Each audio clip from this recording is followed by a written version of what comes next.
From San Francisco's Mission District, this is the 2018 Carnival Grand Parade on KPIX 5. We've got Chopper 5 overhead showing the crowds gathering here on this 40th anniversary of Carnaval in San Francisco.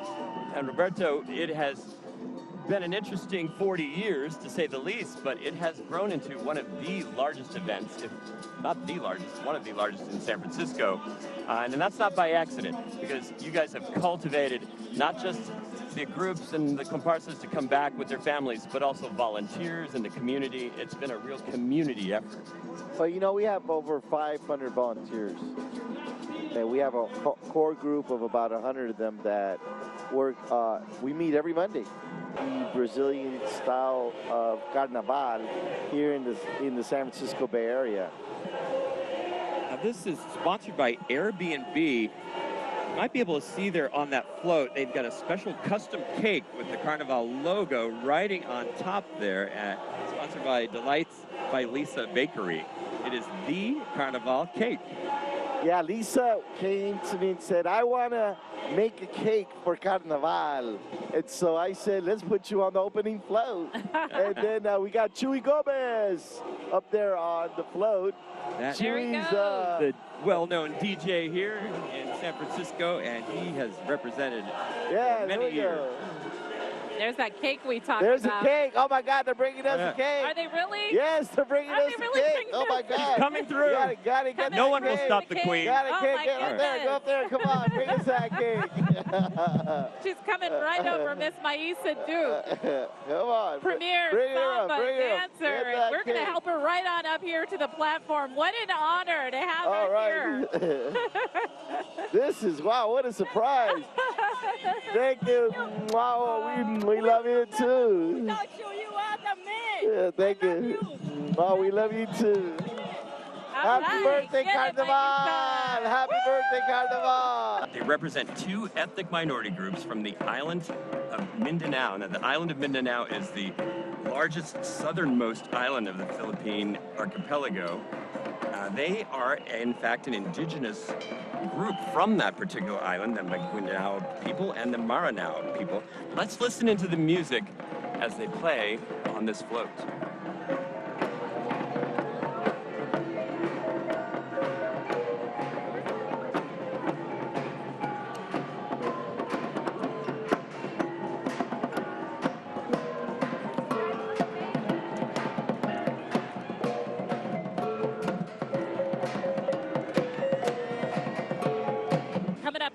An explosion of music and color from the Mission Cultural Center for Latino Arts.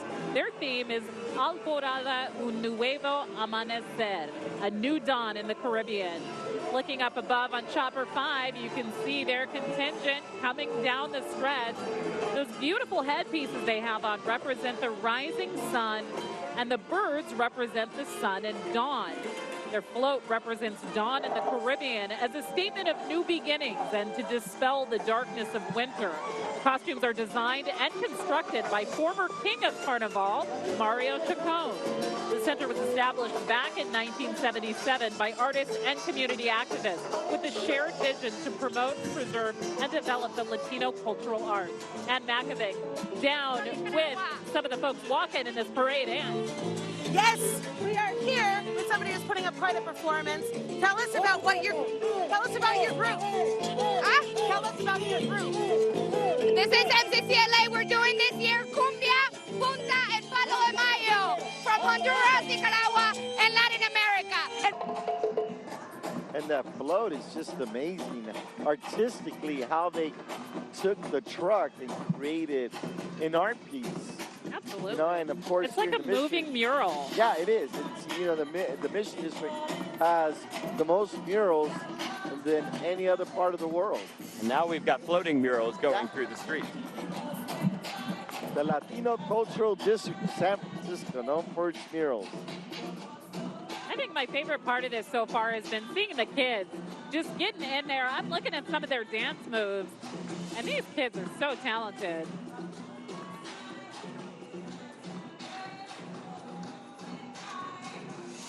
Look at her. Look at her. She's just amazing.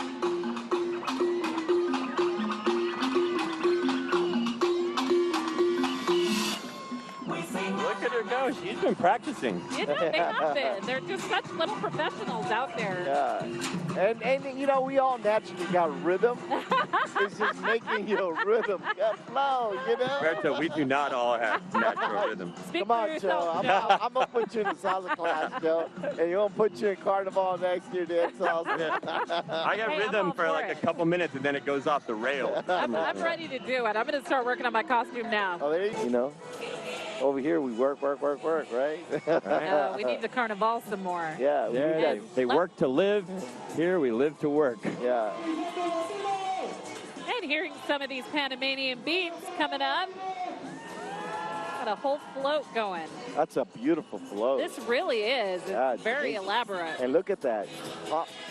The one on that dancer on the very top. That is. And I think that's the most feathers I've seen in one Yeah, that is. costume. You're absolutely That's correct. like That the is. peacock. That is. That's got to be heavy. It is absolutely gorgeous. That's why she's on the float holding on. Right. You can't be dancing on the street with that.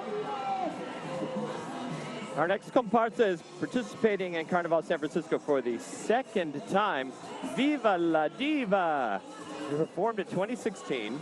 Their theme this year, Rise of the Phoenix.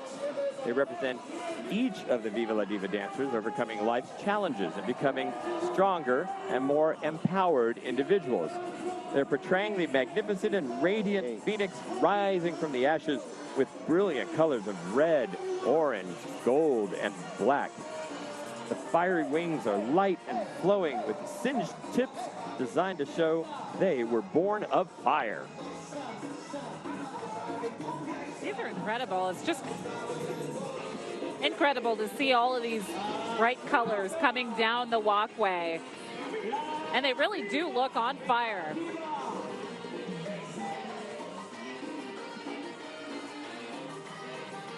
And each comparsa seems to have different rules. I mean, some of them, they're in identical dress, identical costumes, and others, And it dancing seems like identical there's more steps. freedom Yeah. to kind of Yeah. express themselves individually. And even some have choreography, right? Now we saw you'll see some of the like Trinidadian groups, they just go out there, it's called jump, jump, and they just dance freestyle. While there's other particular groups, they have real strict, formatted choreography that's designed just for the dance for today. Let's go to our own Viva and Makovec in the street. Yes, Viva la Diva and the Phoenix. What does it mean to you? The rise of the phoenix, rising from the ashes into something beautiful, like coming from the roots. Wonderful. Your costume is beautiful. Tell us about it. Our group is all inclusive, diversity, fusion. I'm expecting, we have all ages. So we're fabulous. We're divas. We don't care. You are the second performer that we've seen that's expecting right now. And you look at, you're doing this in heels. Yes. I mean, we've been practicing for months to try to put a good show. And I got to ask you the same question I asked the other mom to be. What are you going to tell your baby about being in this parade? I'm going to show him the videos and say, hey, mommy, show you around in San Francisco. Fabulous. Debut. Congratulations. Thank you. Have fun. So much respect for these women out here killing it, doing the diva walk with child. I'm impressed. In heels. To boot. I'm amazed. I am amazed. That's living life to its fullest. It really is. Good for her. All right, next up, we are welcoming Nicaragua Danza, Hijos del Maíz. They're a grassroots cultural dance group founded in 2011.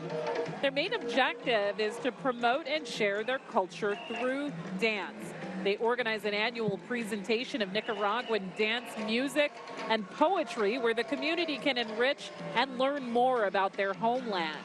Through this event, they've not only been an entertainment platform, but they've also created a community where young people, children and parents have been able to learn and appreciate the culture. Our next contingent, Parceros Salseros, representing the Colombian people. Parceros Salseros means friends, best of friends, who love salsa. Their theme this year is celebrating La Feria de Cali, the Cali Salsa Festival. And this is Cali-style salsa, also known as Colombian salsa, originates from the city of Cali, Colombia. Cali known as the capital of salsa because salsa music, the main genre at parties, nightclubs, and festivals. The style of salsa consists of incredibly fast and intricate footwork, tight spins. Several Colombian-style dancers have won major world dancing championships. And here we go again. This is the Afro-Colombian salsa dance, and it's also the Afro-Colombian music. So what differentiates those? I think when we hear salsa, we think of one type of dance a lot of times, but there's more to it. Yeah, so you know there's in many of the Latin American countries, because people actually associate salsa with Puerto Rico, and throughout Latin America, salsa is huge. It's something that it's very popular to dance, and in fact it's very romantic, and it's dance. Some people even dance it with an attitude. You know, you got to do it with an attitude. Or else Joe, do you dance salsa with an attitude? Let's just say I have an attitude. I don't know if you would call it dancing. See that young man kicking a soccer ball as he goes along, and that is a very common thing to see in most countries in the world. A kid with a soccer ball. Yeah. We don't see that as much here, of course. And now that the World Cup is right. Is this year, Colombia, you know, and Brazil and the U.S. and all the countries that the United States competing. Did not make it this year. Okay. Oh my God! This is why we need to have our kids kicking soccer balls down the street. You know, I remember in 1994 when we did a little, you know, retrospect here, a little history. 1995 was the World Cup and was here in the USA for the first time. And Carnaval had a big role in the games at Stanford. In fact, we took drummers and dancers. Great, thank you. Now that red and blue Ann is talking about is representing fire and ice, the duality of life. This is the Afro-Brazilian musical styles of Gente da Cidade. Their costumes are teal and blood orange to showcase the balance between the elements. And the style of music they're dancing to is a mixture of Brazilian samba, reggae, and axé, which have strong African influences.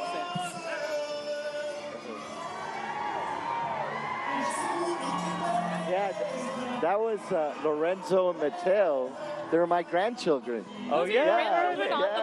The ones that got interviewed on the beginning. Oh, that were on the front. Yeah, and then I have wonderful. my granddaughters on the float. My other granddaughters on the float, and my daughter's in the parade, and I have another daughter in the parade. So this is I have a lot of relatives in this. So how does it feel to have, you know, worked with this parade for the past 40 years and to have your own family members come up in it and participate in it and be enjoying themselves the way they are? I love it. You know what? And it just brings me so much joy to know that my family's been, you know, is in the parade, and that my children and my grandchildren have learned these traditions. And I have one great grandson who's 2 years old now, and I'm hoping that he and keep our family traditions continue throughout, you know, beyond the time that I'm here on Mother Earth, you know, and then I know my job has been done.